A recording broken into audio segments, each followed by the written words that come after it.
नमस्कार, आप देख रहे हैं दिल्ली तक। मैं हूं आपके साथ अनुराधा तंवर। दिल्ली सरकार की नई आबकारी नीति को लेकर बहुत सारा कंफ्यूजन जो है वो फैला हुआ है, क्योंकि सरकार ने जहां एक तरफ ये ऐलान कर दिया है कि अब दिल्ली के अंदर पुरानी वाली जो शराब की नीति थी या जो एक्साइज पॉलिसी थी वही लागू हो जाएगी, तो उसके बाद ये भी कहा गया कि अभी थोड़ा वक्त चाहिए ताकि ट्रांजिशन फेज जो है वो सही से हो सके, और उसके लिए टाइम जो है उन्होंने मांगा है और एलजी की तरफ से भी एक्सटेंशन मिल गया है।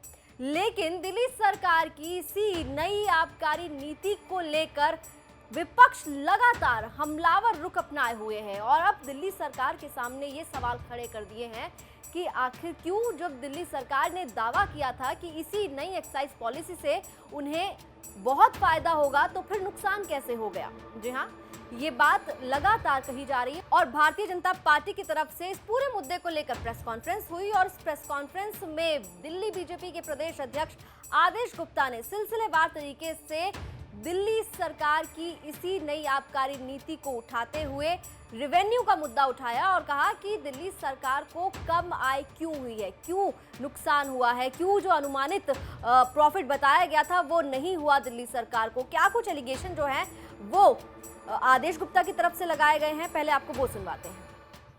30 जुलाई को वो कहते हैं कि 3000 करोड़ रुपए का अधिक रेवेन्यू नई एक्साइज पॉलिसी से मिला है, लेकिन सच्चाई यह है कि 31 जुलाई को दिल्ली सरकार की कैबिनेट नोट यह बता रहा है कि दिल्ली सरकार की नई एक्साइज पॉलिसी आने के बाद रेवेन्यू में भारी कमी आई है। 2019-20 के अंदर एस्टिमेटेड जो अनुमान था वो 8,911 करोड़ रुपया था, लेकिन ये घटकर 2019-20 में 7,039 करोड़ रुपया रह गया। यानी नई आबकारी नीति आने के बाद इस राजस्व में अत्यधिक बढ़ोतरी होनी चाहिए थी, जिसका अनुमान लगाया गया। और 2021-22 की अगर हम बात करें तो लगभग 37.5%, 37.5% की राजस्व में भारी कमी आई है, जो कि अगर हम पैसों की बात करें तो लगभग ये 2,151 करोड़ रुपए का घाटा हुआ है इस नई एक्साइज पॉलिसी आने के बाद।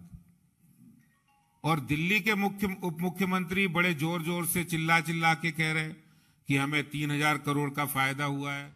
तो आदेश गुप्ता सीधे तौर पर दिल्ली सरकार पर शराब माफियाओं को फायदा पहुंचाने का आरोप लगा रहे हैं। साथ ही उन्होंने आंकड़े भी बताए कि किस तरह से जो फायदे की बात कही जा रही थी, जितना फायदा बताया जा रहा था कि हो सकता है इस नई आबकारी नीति से, लेकिन वो फायदा नहीं हुआ है।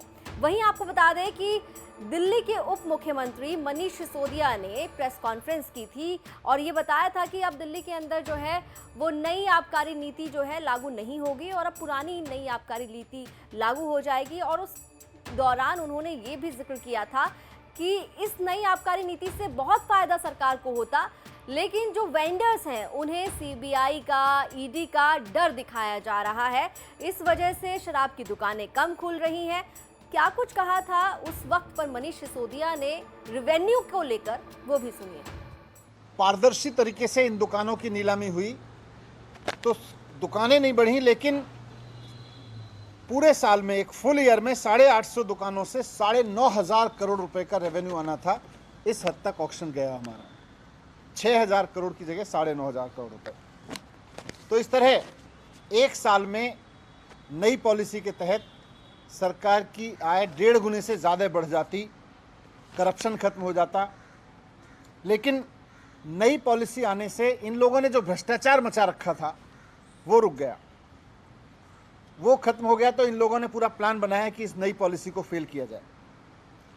एक एक करके इन्होंने जितने प्राइवेट दुकान वाले आए थे उनको ईडी की धमकी दी, सीबीआई की धमकी दी। तो प्राइवेट दुकान चलाने वालों को, जो सरकार को ज़्यादा रेवेन्यू दे रहे थे, क्योंकि सरकार ने ट्रांसपेरेंट तरीके से उनको दुकानें दी थी ओपन ऑक्शन करके, तो उनको उन्होंने ईडी से धमकाया, सीबीआई से धमकाया, तो बहुत सारे शराब वाले तो, दुकान वाले तो बेचारे, कई सारे लोग तो दुकान छोड़ के चले गए। और आज दिल्ली में जो नई पॉलिसी में भी 850 दुकानें हो सकती थीं, आज दिल्ली में कुल 468 दुकानें चल रही हैं। और 1 अगस्त से कई और दुकान वाले भी, क्योंकि ये सीबीआई से डरा रहे हैं, ईडी की धमकी दे रहे हैं दुकान वालों को, तो ये 468 दुकानों से भी और कम हो जाएंगी। कई और लोग दुकानें छोड़ के जाने वाले हैं। इनका मकसद है कि दिल्ली में शराब की किल्लत पैदा करो।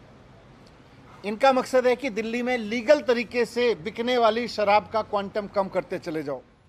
तो एक तरफ सरकार का अपना पक्ष है, दूसरी तरफ विपक्ष है। लगातार दिल्ली सरकार की नई आबकारी नीति सवालों के घेरे में है। इस बीच आपको जानकारी जो सूत्रों के हवाले से हमें मिली है वो भी बता देते हैं। तो 2022-23 की पहली तिमाही में सरकार को 1485 करोड़ रुपए की आमदनी हुई, जो केजरीवाल सरकार की अनुमानित आय 2375 करोड़ में 37.51% का घाटा दिखा रही है। जबकि इस साल की पहली तिमाही में विस्की की बिक्री 59.46% ज्यादा हुई है और वाइन की बिक्री में 87.25% की बढ़ोतरी हुई है। तो एक तरफ जहां शराब की बिक्री में तो बम्पर उछाल नजर आ रहा है, तो दूसरी तरफ वहीं जो सरकार को आमदनी हुई है उसमें घाटा नजर आ रहा है, उसमें नुकसान नजर आ रहा है। और ऐसे में विपक्ष जो है सरकार पर हमलावर है। वहीं आपको बता दें कि यही जो नई आबकारी नीति है, इसको लेकर एलजी वीके सक्सेना ने जांच की सिफारिश की है सीबीआई से। तो ये मामला जो है अभी जांच का विषय भी है, क्योंकि लगातार इस मामले को लेकर, दिल्ली सरकार की नई आबकारी नीति को लेकर विपक्ष द्वारा ये आरोप लगाए जा रहे हैं सरकार पर कि इस नई आबकारी नीति के तहत सरकार ने भ्रष्टाचार किया है, शराब माफियाओं को मदद पहुंचाने की कोशिश की है। हालांकि ये तो जांच का विषय है, लेकिन जिस तरह से रिवेन्यू की बात हुई थी, तो रिवेन्यू दिखाई दे रहा है कि सरकार को बहुत ज्यादा कोई फायदा नहीं हुआ, बल्कि जो अनुमानित आय थी वो आंकड़ा जो है नहीं छू पाई सरकार, और वहां पर सरकार को कम आमदनी हुई है। दिल्ली एनसीआर की तमाम खबरों के लिए आप देखते रहिए दिल्ली तक।